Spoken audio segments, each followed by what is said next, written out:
पिंकी के पति कमलेश की दुकान पर गांव का गुंडा जग्गू दादा आता है और धमकी देकर जाता है कि अगर उसने 1 लाख रुपए नहीं दिए तो वो दुकान तोड़ देगा।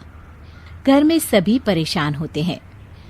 अरे सत्यानाश हो उस जग्गू का, अच्छा खासा लड़का था, पता नहीं क्यों गुंडागर्दी करने लगा। किसी की भी जमीन हड़प लेता है और अब हमारी दुकान के पीछे पड़ा है नास पीटा। मेरे तो कुछ भी समझ में नहीं आ रहा कि मैं क्या करूं। अरे बेटा, मैं तो कह रही हूं कि 1 लाख रुपए दे दो और छुट्टी पाओ इस जग्गू दादा से। नहीं माँ, मेहनत की कमाई है, ऐसे कैसे दे दूं? मैं तो 1 रुपया भी नहीं देने वाला उसे। अरे पैसा तो दोबारा भी कमा लेंगे, पर जान है तो जहान है। नहीं पिताजी, मैं नहीं दूंगा पैसे, मैंने फैसला कर लिया है। पिंकी कमरे में आकर सोचने लगती है, मेरे पति के ऊपर ये कैसी मुसीबत आ गई है। हे भगवान, क्या करूं मैं? तभी उसे जादुई पत्थर से आवाज सुनाई देती है, दन दना दन दन दन दन, जो चाहे वो तू बन। अरे हाँ, मैं भी कितनी भुलक्कड़ हूँ, मेरे पास तो जादुई पत्थर है, पर मैं क्या करूं? जग्गू दादा तो बहुत बड़ा गुंडा है, उसका सामना मैं कैसे कर पाऊंगी? पर मुझे ये करना ही होगा। पिंकी प्लान बनाती है और उसे एक आइडिया आता है और वो आइडिया वो सबको बताती है। सुनिए, मेरे पास एक प्लान है, आप जग्गू दादा को पैसे देकर उन्हें घर पर खाने पर बुलाइए। सब ये सुनकर दंग रह जाते हैं। लो और सुनो, अरे वो तुम्हारे दूर के चाचा नहीं है जिसको खाने पर बुलाया जाए। जग्गू दादा है इस गांव में सबसे अमीर और 1 नंबर का गुंडा। ओफो सासू माँ, मैं जो कह रही हूँ वो करके तो देखिए।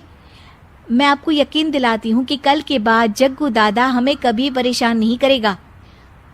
पिंकी के कहने पर कमलेश जग्गू दादा को रुपए देता है और उसे अपने घर खाने पर बुलाता है।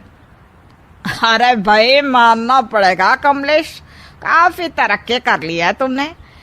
1 लाख रुपए तो बड़ा ही कम डोनेशन था। जग्गू दादा सोफे पर बैठता है और सबसे मिलने लगता है।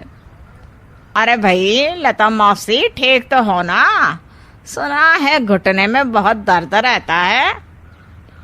हाँ बेटा, पर तुझे कैसे पता चला?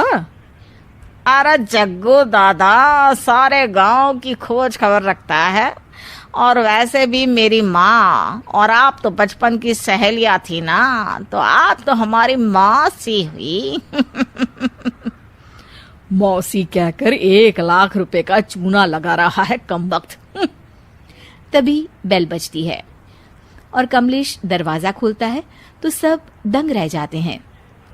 अरे एमपी साहब, आप आइए आइए। आप कमलेश को कैसे जानते हैं? अरे भाई, कमलेश हमारे बड़े ही अच्छे मित्र हैं और मैंने सुना है कि आप इनकी दुकान हड़पना चाहते हैं, इनसे चंदा भी मांगते हैं आप। अरे एमपी जी, वो तो बस थोड़ा धंधे में मंदी चल रही थी तो गांव वालों से थोड़ी मदद मांग ली। देखो जग्गू दादा, होंगे दादा तुम अपने घर के, ये हमारे पहचान के लोग हैं। इनके साथ तुमने कुछ भी उल्टा सीधा किया तो सीधा जेल में डाल देंगे, समझे? फिर वहां बाकी कैदियों से चंदा मांगते फिरोगे क्या? जग्गू घबरा जाता है और वहां से जाने लगता है। जी जी एमपी जी, समझ गए, हम चलते हैं। हमें माफ कर दो कमलेश बाबू। अरे बेटा, खाना तो खा लेता। अरे जग्गू। जग्गू दादा को भागता देख एमपी के रूप में बदली पिंकी हंसने लगती है और सब एमपी के पास आते हैं और उनका धन्यवाद करते हैं। आपको कैसे पता चला एमपी साहब कि जग्गू हमें परेशान कर रहा था? आपकी बहू पिंकी है ना, बड़ी ही समझदार है। वो मेरे ऑफिस आई और मुझसे मदद मांगी। क्या पिंकी ने यह सब किया? पिंकी अपने रूप में वापस आ रही होती है। अच्छा, मैं चलता हूँ, मेरा मतलब है।